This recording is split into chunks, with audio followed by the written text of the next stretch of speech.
बिस्मिल्लाहिर्रहमानिर्रहीम। नमाज तरावी के हवाले से इमाम तिरमिज़ी ने बहुत खूबसूरत बात नकल फरमाई।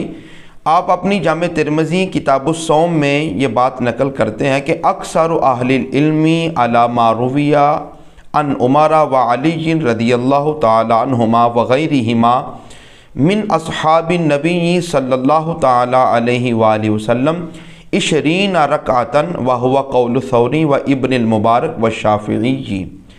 इमाम तिरमिज़ी फरमाते हैं कि अक्सर अहले इल्म का मज़हब और तरीक़ा ये है कि नमाज तरावीह 20 रकात हैं।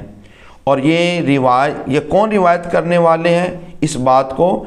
हज़रत अली, हज़रत उमर रदियल्लाहु ताला अन्हुमा और नबी अकरम सल्लल्लाहु ताला अलैहि वसल्लम के दीगर असहाब से भी यही बात मरवी है कि तरावी 20 रकत हैं। और इमाम शाफी रहमतुल्लाहि ताला अलैह और किबार ताबीन सुफियान सौरी, अब्दुल्ला इब्न मुबारक ये फरमाते हैं कि शहर मक्का वाले लोग उनका भी ये अमल रहा है कि वो नमाज तरावी को 20 रकात ही पढ़ा करते थे। अल्लाह ताला हमें अमल की तौफीक अता फरमाए।